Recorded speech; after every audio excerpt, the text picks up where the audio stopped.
Okay, now the first thing I'm going to tell you is the reason that these fish have these stones. What it is, if you look at the head right here, okay, and there's a stone here and a stone here. And what these are, it's like the inner ear, and it's the balance for the fish, and then equalizing it up and down and sideways and everything. So it's like an inner ear thing.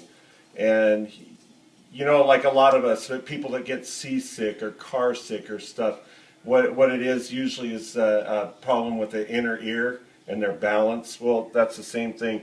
But for some reason, white sea bass have a really big inner ear, and it's these stones that we're going to pull out.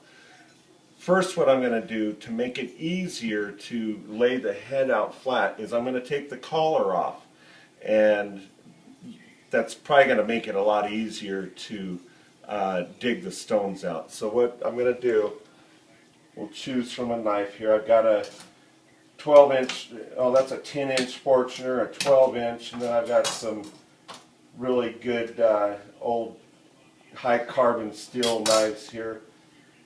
I'm just going to go ahead and start out with my old favorite, which is the 10-inch here. And I'm going to cut right here. I hope you can see that good. I'm going to cut right there through that part. See how I've done that?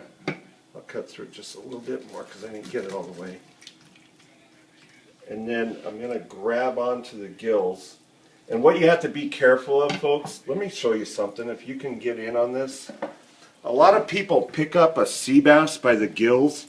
Look at this part right here. Those are sharp like teeth.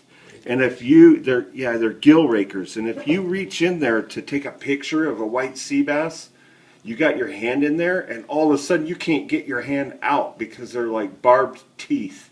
And we actually had a friend of ours yesterday, the whole back of his hand was scarred, and I looked at it and I go, "You took a picture of your sea bass by hole," and he goes, "Yep." Oh man, it hurts. Okay, so what we're going to do, we're going to come in like this without grabbing inside of those gills, and I'm going to carve right around them like that. See, that's already starting to fall off. I'm going to go all the way around it and get in here. See how I'm doing that? I've gone all the way around it.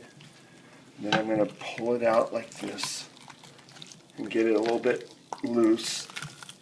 And then it's easier, once I've torn it a little bit, to cut it off with a knife. Okay, so there's all the gill plates and everything. I'll just set them over here and rinse off a little bit so we can go to it. Okay, and we'll rinse all this off better. Okay, now here's that part I was telling you is really hard. This knife is extremely sharp and big enough and hard enough without much flex so that I can get the... Okay, I'll do the same thing over here. Alright, and see, there's the collar. I'm going to rinse that off so you guys can see this better.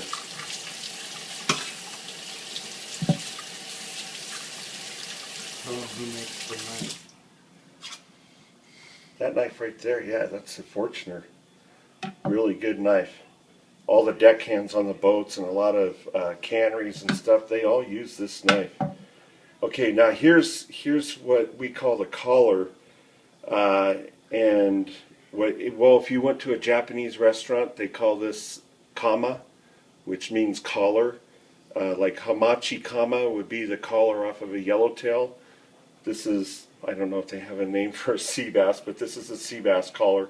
And we'll take that and bake that, and then you just tear it apart and use the chopsticks or whatever to get that meat, and it's some of the sweetest part of the whole fish. Okay, next we're going to go for the stones, but we're going to take a break here for a second again.